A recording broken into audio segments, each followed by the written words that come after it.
अनुभव शुक्ला इस वक्त हमारे साथ सीधा जुड़ गए हैं। इस सूची के बारे में वो विस्तार से जानकारी दे रहे थे। और अनुभव, आप दो बातें आपने महत्वपूर्ण बताई। एक तो ये कि जो कंफर्म्ड उम्मीदवार हैं अखिलेश यादव के सर्वे के अनुसार, और दूसरे फीडबैक्स के अनुसार जिनको समाजवादी पार्टी सबसे परफेक्ट, सबसे मुफीद मान रही थी, उसको टिकट दिया गया है। और दूसरा ये कि गैर यादव जो पिछड़ा वर्ग के प्रत्याशी हैं, उनका जो संख्या बल है वो पिछली सूचियों की तरह से इस सूची में भी प्रमुखता से दिखाई जान पड़ता है।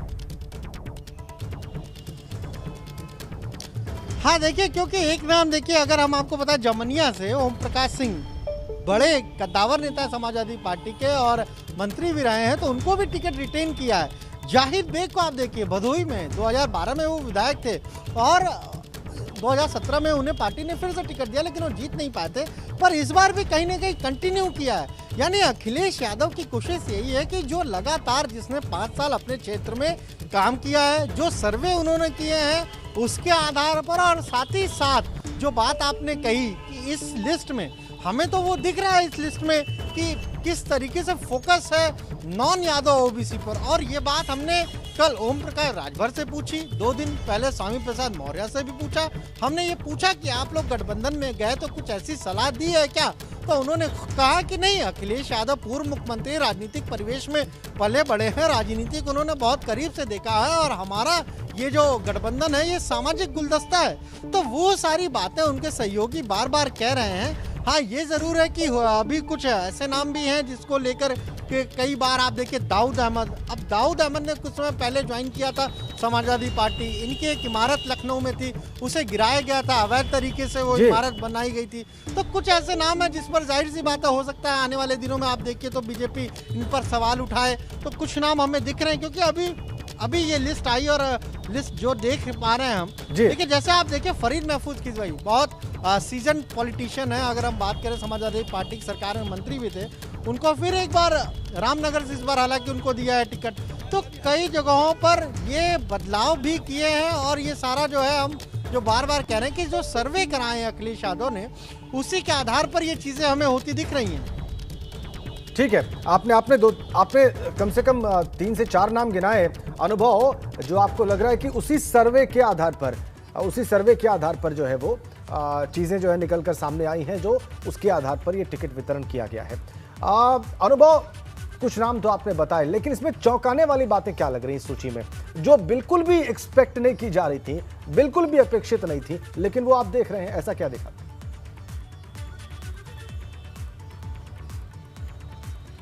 देखिए, अभी हमने लिस्ट को, अभी चूंकि तुरंत ये लिस्ट आई है, तो हमने अभी तक जितना देखा है उसमें तो ज़्यादातर नाम हमें ऐसे ही लग रहा है कि जिनको शायद पहले से ये माना जा रहा था कि इन्हें ही टिकट मिलेगा। और कुछ नाम जैसे आपने भी कहा कि जैसे ब्रह्मशंकर त्रिपाठी का जो आपने कहा पत्थर देवा से उनको टिकट दे दिया, तो कुछ बदलाव ज़रूर हुए हैं। वो बदलाव किस आधार पर हुए हैं, किन चीज़ों को लेते हुए हैं, क्या सर्वे उनको बताया भी गया कि भाई आपका सर्वे में इस जगह से ज़्यादा अच्छा दूसरी सीट पर रहेगा, तो क्या वो सारी चीज़ें आधार बनी है, ये भी काफ़ी महत्वपूर्ण हो जाता है। और देखिए, अभी भी एक चीज़ आप देखिए, आज से लखनऊ में नामांकन शुरू हो गया है, 4थे चरण में नामांकन होना है, लेकिन अभी भी इस पूरे 56 लिस्ट में हमें कहीं भी लखनऊ के वो 9 नाम नहीं दिख रहे हैं कि लखनऊ में कौन चुनाव लड़ेगा। शायद वेट एंड वॉच की स्थिति समाजवादी पार्टी में बनी हुई है।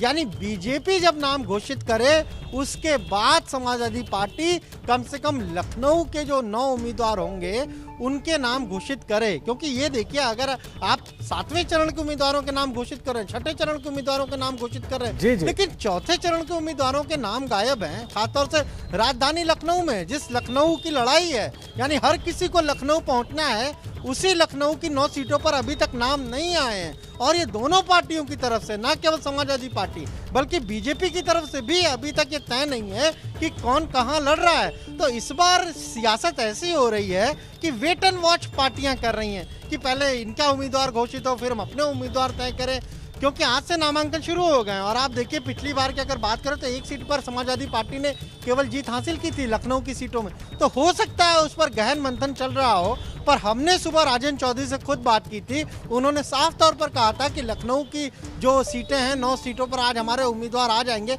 कैंडिडेट घोषित हो जाएंगे, पर अभी तक वो नहीं हुए। हाँ, एक और लिस्ट जरूर आ सकती है। और सबसे महत्वपूर्ण बात जो आपने पूछी कि इस लिस्ट में क्या है, तो ये जो 56 उम्मीदवारों की लिस्ट है, यानी यहाँ पर समाजवादी पार्टी अपने सिंबल पर अपने लोगों को चुनाव लड़ाएगी। कुछ लोग जो दूसरे दलों से आए हैं वो समाजवादी पार्टी के ही टिकट पर चुनाव लड़ेंगे। यहाँ पर आपको देखिए ना सुभाषपा उनके गठबंधन का कोई दिख रहा है, ना इसके अलावा आप देखिए कि अगर अपना दल कमेरावादी कृष्णा पटेल की जो पार्टी है उसका कोई हमें नजर आ रहा है। यानी ये पूरी तरह से साफ है कि अखिलेश यादव ने खास तौर से जो सीटें उनकी जीती हुई हैं या 2017 में जहां उनके विधायकों ने ज़्यादा अच्छी लड़ाई चुनाव में लड़ी, भले ही वो नहीं जीत पाए, उन सीटों को अपने पास रखा है, उनको रिटेन किया है। और इसके अलावा जो अन्य जगह हैं, जैसे आप देखिए इसमें पूर्वांचल की भी कई सीटें हैं, पर हमें यहाँ कहीं सुहेल देव समाज पार्टी के लोग तो नजर नहीं आ रहे। कल हमने खुद ओम प्रकाश राजभर से बात की, उन्होंने ये कहा कि हमारी कोशिश ये है कि हमारे 14 विधायक बने ताकि हम मान्यता प्राप्त दल उत्तर प्रदेश में हो जाएं। अब 14 विधायक बनने के लिए कोई जरूरी तो है नहीं कि आप 14 सीट पर लड़ेंगे और 14 सीट जीत जाएंगे। आपका विनिंग परसेंटेज पिछली बार 50% था, तो इसका मतलब आप 28 सीट पर लड़ेंगे, 14 जीतेंगे। उन्होंने कहा नहीं, इस बार हमारा जो स्ट्राइक रेट होगा वो 90% होगा। तो हमें पूर्वांचल की सीटों में भी ये दिख नहीं रहा है। यानी अखिलेश यादव की कोशिश यही है कि जहां समाजवादी पार्टी का विधायक है वो तो पार्टी के ही पास रहेगी, जाहिर सी बात है, लेकिन इसके अलावा भी कुछ सीटें शायद ऐसी रही होंगी जहां गठबंधन में लोगों ने मांगा होगा, पर वहां जो सर्वे अखिलेश यादव ने कराया है उसके आधार पर उन सीटों को अपने ही पास रखने की अखिलेश यादव ने सोची है। और तभी तो आप देखिए आज चौथे चरण में लखनऊ के उम्मीदवारों के नाम नहीं घोषित हो रहे, लेकिन 7वें चरण के, 6ठे चरण के उम्मीदवारों के नाम घोषित हो जा रहे हैं। बिल्कुल बिल्कुल बिल्कुल। और लखनऊ की जो बात आप कर रहे हैं, यानी कि अवध और पूर्वांचल की सीटों पर अब टिकट जो दिए गए हैं वो सामने आ रहे हैं अनुभव, और ये बिल्कुल स्पष्ट है इस लिस्ट से। और एक और बड़ी बात आप कह रहे हैं कि सुभाषपा जो कि बड़ा गठबंधन पार्टनर है अखिलेश यादव के साथ, उनका कोई कैंडिडेट इस सूची में नहीं है। इसका एक मतलब तो ये भी निकलता है कि शायद सुभाषपा ने ही अपने प्रत्याशियों को फाइनल नहीं किया है, या उनके बारे में यह तय नहीं किया है कि ये नाम दिए जाएं और ये नाम संयुक्त रूप से घोषित किए जाएं। अनुभव, क्या एक अर्थ ये भी हो सकता है? देखिए, उनका तो साफ तौर पर कहना है कि हमने अभी तीसरे चौथे चरण के लिए एक तो संडीला मांगी थी और एक मिश्रिक मांगी थी। तो मिश्रिक में भी अभी हमें तो उम्मीदवार का नाम नहीं दिखा इस लिस्ट में, लेकिन हो सकता है कि सुभाषपा की जो लिस्ट जारी हो उसमें उसका नाम हो। और इसके अलावा आप देखिए बलिया की कुछ सीटों पर भी कैंडिडेट जरूर घोषित हुए हैं, जिसमें हमें सिकंदरपुर दिख रहा है, फेफना दिख रहा है, बांसडी दिख रहा है। हालांकि कुछ और भी सीटें हैं, तो हो सकता है कि वहाँ जब सुभाषपा अपनी लिस्ट जारी करे तो उनके कैंडिडेट को वो दी हुई हो। और इसी तरीके से आगे आप गाजीपुर की भी हमें सीटें दिख रही हैं, लेकिन कुछ ही सीटें दिख रही हैं। तो हो सकता है कि कुछ देखिए, जैसे गाजीपुर में एक जंगीपुर दिख रहा है और एक हमें जमनिया दिख रहा है। इसके अलावा और जो सीटें वहाँ पर अभी कोई कैंडिडेट घोषित नहीं हुआ।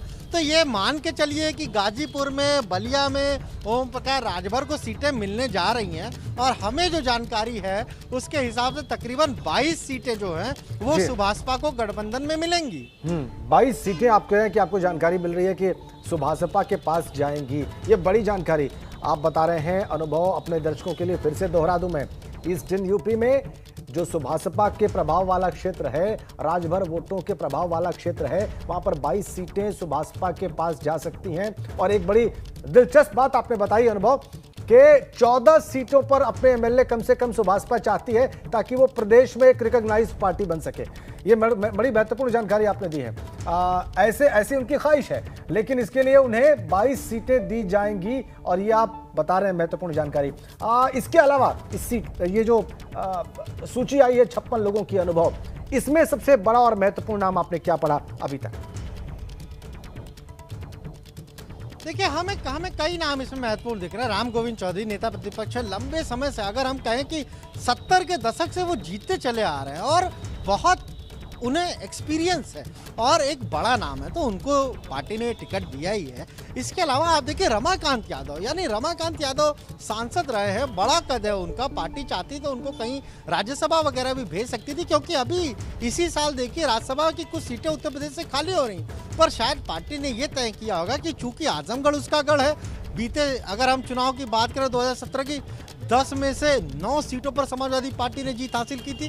तो अपना किस तरीके से प्रभाव वहां पर बना रहे, इसीलिए रमाकांत यादव को देखिए फुलपुर पवई से विधानसभा का चुनाव लड़ने के लिए वो तैयार हुए हैं, वो भी हमें नजर आ रहा है। माता प्रसाद पांडे काफी सीनियर नेता है, विधानसभा के अध्यक्ष थे वो, जी। समाजवादी पार्टी की सरकार थे, उनको भी रिटेन किया पार्टी ने। तो हमें ये भी दिख रहा है कि इस ये जो लिस्ट आई है, कहीं ना कहीं जो बात अखिलेश यादव कह रहे हैं कि ब्राह्मणों का भी साथ है, तो वो भी एक लिस्ट में हमें कुछ नाम नजर आ रहे हैं जो खासतौर से अगर हम कहें कि ब्राह्मण बिरादरी से आते हैं और खासतौर से समाजवादी पार्टी का एक बड़ा ब्राह्मण चेहरा रहे हैं।